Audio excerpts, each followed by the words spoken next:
വേണ്ട, വെറുതെ മോങ്ങണ്ട. നീ വഴി അല്ലെങ്കിൽ വേറെ ആരെങ്കിലും വഴി ഞാൻ അറിയുമായിരുന്നു കമ്മീഷന്റെ നീക്കങ്ങളെ കുറിച്ച്. പേടിക്കണ്ട, എല്ലാം ഒന്ന് തണുത്തോട്ടെ. പിന്നെ നീ മോഹൻ തോമസ് ഗ്രൂപ്പിലെ മുഴുവൻ സ്ഥാപനങ്ങളുടെയും ലീഗൽ അഡ്വൈസർ, അല്ലെങ്കിൽ സുപ്രീം കോടതിയിൽ കൊടികെട്ടിയ ഏതെങ്കിലും ഒരു ബാരിസ്റ്ററുടെ തിരക്ക് പിടിച്ച ജൂനിയർ അഡ്വക്കേറ്റ്. നോക്കിക്കോ, നീ ഇന്നുവരെ സ്വപ്നം കണ്ടിട്ടില്ലാത്തൊരു ലൈഫ് ഈ മോഹൻ നിനക്ക് തരും. കരച്ചിൽ നിർത്താനല്ലേടി പറഞ്ഞത്?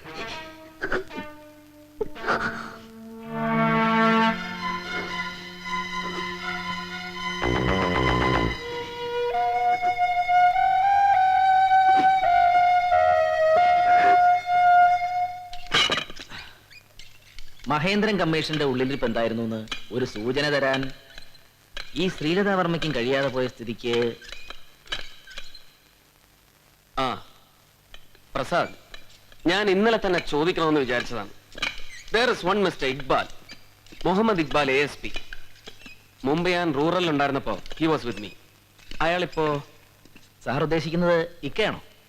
നേരത്തെ ക്രൈംബ്രാഞ്ചിലുണ്ടായിരുന്ന? യെസ്. മുമ്പ് ഞങ്ങൾ ഒരുമിച്ച് വർക്ക് ചെയ്തിട്ടുണ്ട്. പഴവങ്ങാടി ബാർ ബോംബ് കേസില് സ്പെഷ്യൽ ഇൻവെസ്റ്റിഗേഷൻ ടീം. എന്റെ അറിവില് ഇത്രയും ഗട്ടർ ഇൻസ്റ്റിങ്സ് ഉള്ള വേറൊരു ഓഫീസർ ഇല്ല. പ്രിസൈസ്ലി. ഓഫീസിൽ നിന്ന് അയാളുടെ റെസിഡൻഷ്യൽ അഡ്രസ് ഒന്ന് പൊക്കണം. ഏത് ഇൻവെസ്റ്റിഗേഷൻ ആയാലും ഇക്ബാൽ കൂടെ ഉണ്ടെങ്കിൽ ഒരു സ്പീഡ് ഉണ്ടാകും, ഒരു ഉറപ്പ്. അയാൾ കൂടി ആവുമ്പോ we will make A good team. പക്ഷേ ആളിപ്പോ സസ്പെൻഷനിലാണ്. That's him. അത് പതിവല്ലേ. ഇത്തവണ എന്താ കേസ്? കേസ് പറഞ്ഞ രസമാണ് സാർ. പത്രത്തിൽ വായിച്ചു കാണും. ഇടക്കാലത്ത് തമിഴ്നാട്ടിൽ നിന്ന് കേരളത്തിലേക്ക് വെടിമരുന്നിന്റെ ഒരു ഒഴുക്കായിരുന്നു.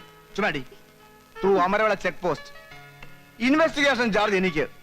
ഒടുവിൽ അന്വേഷിച്ച് പിടിച്ചപ്പോ എല്ലാം വലിയ പുള്ളികളാ. ഒന്നൊരു MLA-യുടെ അനിയൻ, മറ്റൊന്ന് മന്ത്രിയുടെ സ്വന്തം അളിയൻ. ഇപ്പൊ ഇവിടെ ഇറങ്ങിയിട്ടുള്ള പുതിയ തീവ്രവാദികളില്ലേ, വർഗീയം, അതാണ് വിത്ത്. സ്വജാതിയല്ലേ വിട്ടേക്കെന്ന് പറഞ്ഞ മന്ത്രിയുടെ വയർലെസ് മെസ്സേജ്, MLA-യുടെ ഭീഷണി അങ്ങ് ചെത്തിക്കളയി വന്ന്. പോയി പണി നോക്കണ പുല്ലെന്ന് ഞാനും പറഞ്ഞു. അപ്പൊ സസ്പെൻഷൻ, കാരണം കാണിക്കൽ നോട്ടീസ്. ഒടുവില് പത്രത്തിൽ വാർത്ത വന്ന് നാറുവന്നായപ്പോ ഒത്തുതീർപ്പിന് വന്നു. കോംപ്രമൈസ്, എറണാകുളത്തേക്ക് മാറ്റം തരാമെന്ന്. ഇവിടെയാകുമ്പോ അമ്മയില്ലാത്തതിന്റെ കുറവറിയിക്കാതെ ഇതുങ്ങളെ നോക്കുന്ന ടീച്ചർമാരുണ്ട് സ്കൂളില്. അവരെ പിരിയണമെന്ന് കേട്ടപ്പോ ഇതുങ്ങളുടെ കണ്ണു നിറഞ്ഞു. വേണ്ട, സസ്പെൻഷൻ തന്നെ മതിയെന്ന് ഞാനും അങ്ങ് തീരുമാനിച്ചു. മോളുടെ പേരെന്താ? റസിയ. എന്റെ പേര് ചോദിച്ചില്ലല്ലോ. മോളുടെ പേര് അങ്കിള് ചോദിക്കാം. എന്താ പേര്? ഉമ്മക്കുൽസു.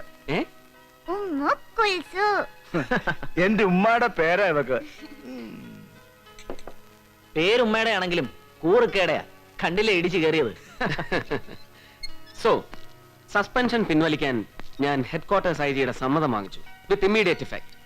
നാളെ തന്നെ ജോയിൻ ചെയ്യണം.